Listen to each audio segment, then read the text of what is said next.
All right, I'm Zach Girazian. I'm a graduate student at Boston University, and today I'll be talking about the Venus ionosphere. I'll be focusing on the ionosphere part of Magnetosphere-Ionosphere Coupling, in particular the lower region of the Venus ionosphere. So many spacecraft have explored the Venus ionosphere. Here we have solar activity versus year, and you can see these missions up here went to Venus and they made a few flybys of Venus. And then you have your two long-term missions, such as Pioneer Venus, which is shown with this gray line here, which orbited Venus for about 10 years.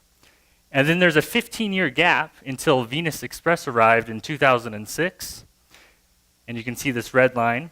And it arrived during the solar minimum, the recent solar minimum. So I will be using data from Venus Express. So what does the Venus ionosphere look like? Well, here we have altitude versus electron density, and this is an electron density profile from the Venus Express spacecraft. And you can sort of separate the ionosphere into different regions. So at the top you have an ionopause, where the electron density decreases abruptly, and this region interacts with the solar wind. Way down here you have this meteoric layer, which is produced by an influx of interplanetary dust. And then sort of the main region of the ionosphere are the V2 and V1 layer. And this V2 layer has been studied quite a lot, but the V1 layer has been sort of neglected. And so our goal here is to study the V1 layer, which is a permanent feature in the dayside Venus ionosphere. And we want to characterize it with solar zenith angle and solar activity level in order to constrain numerical models. And we also want to compare the behavior of the V1 layer to that of the V2 layer. So now I'm going to give a little brief background of the Venus ionosphere. So here we have composition data from the Pioneer Venus orbiter. We have altitude and ion density. You can see at the highest altitudes, O+ is the dominant ion. But then as you go below about 200 kilometers, O2+ takes over and becomes the dominant ion. And so O2+ is the dominant ion in these V1 and V2 layers. You can also see that this data only goes down to about 150 kilometers, and that's because of the orbit of Pioneer Venus. It only swooped in to about 150 kilometers. So we never have gotten in situ data of the V1 and V2 layers, and we rely on these radio occultation profiles. So the basic plasma production and loss mechanisms of these layers starts with CO2. Venus is almost entirely carbon dioxide. And when a photon less than 90 nanometers comes in, it ionizes CO2. The CO2 plus quickly reacts with atomic oxygen to make O2+. And as we saw, that was the dominant ion in this region. And the loss process for the plasma is mainly dissociative recombination of O2+. So here is some of the electron density profiles from Venus Express. We have altitude and electron density. And the two different panels are just different ranges of solar zenith angle, given right here. And we've separated the data into low and high solar activity. The low solar activity is shown in blue, and the high solar activity is shown in orange here. And you can see that during high solar activity, the electron densities have increased at all altitudes when compared to low solar activity. Now, if we look at the V2 layer, we can see it has increased a little bit. But if we look at the V1 layer, it looks like the V1 layer has relatively increased more compared to the V2 layer.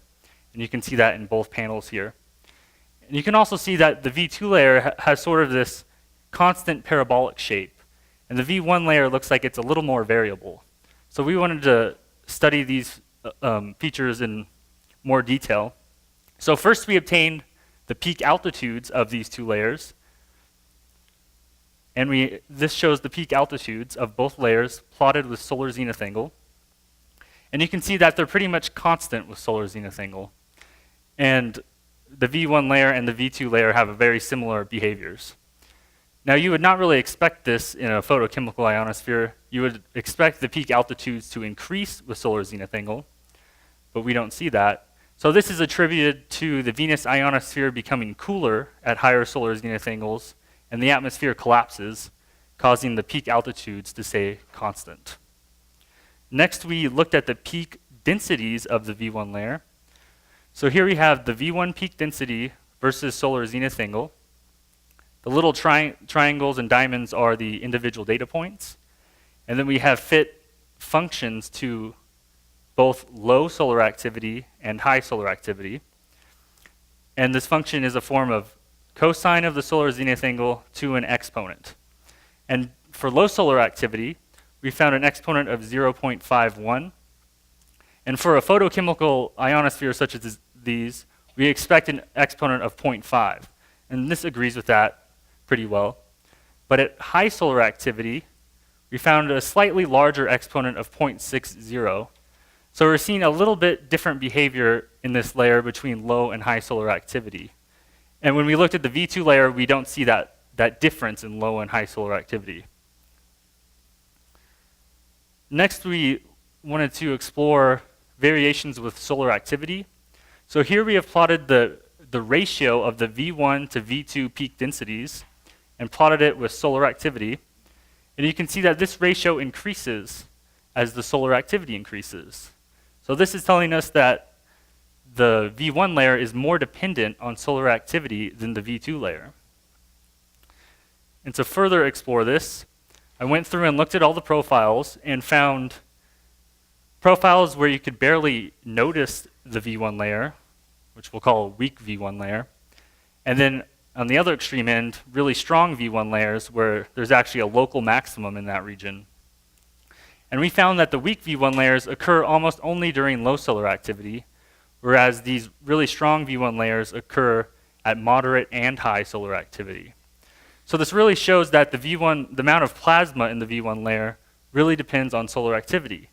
So to explore why this is, we obtained some solar EUV spectra from the timed spacecraft. The timed spacecraft is orbiting Earth, and it takes spectra of the sun every day. And for all of the weak V1 layers, we obtained those solar spectrum and averaged them. And that gives us one average solar spectrum in blue here. Then for all of those strong V1 layers, we obtained spectra from those days and averaged them into this single red solar spectrum shown here. Now the V2 layer is produced by photons basically to the right of here, all of this stuff. Whereas the V1 layer is produced by the more energetic short wavelength photons right here. And so you can see that going from low to high solar activity, these short wavelength photons increase much more than this longer wavelength photons. And to make that more visible, I've just divided this red spectrum by the blue spectrum, which I'll show here. So you can see going from low solar activity to high solar activity, this longer wavelength flux has increased by maybe one or two times. But the short wavelength flux has increased by almost 3 to 5 times. And so this explains why the V1 layer is more dependent on solar activity than the V2 layer. So in conclusion, we found that the peak altitudes are constant with solar zenith angle, and both layers behave similarly.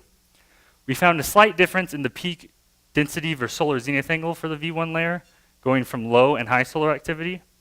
And we've also found that the V1 layer is more dependent on solar activity than the V2 layer. And we attribute this to this hardening of the solar spectrum as solar activity increases. Thank you.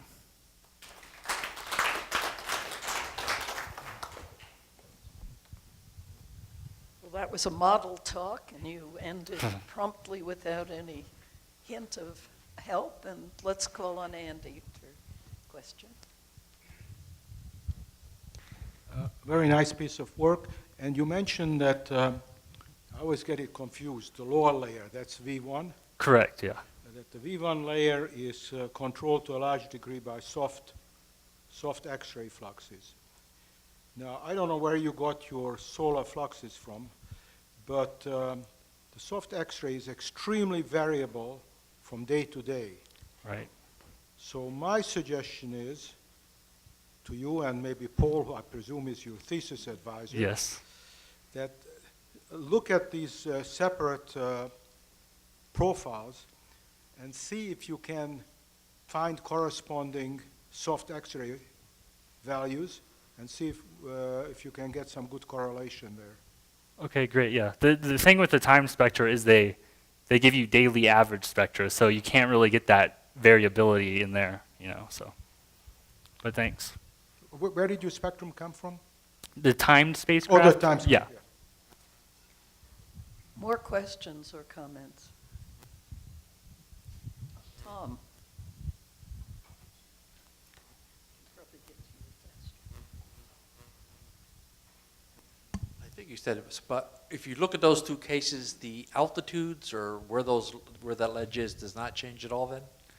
If you look up to about 80 degrees solar zenith angle. So it's insensitive to that solar activity change. Correct.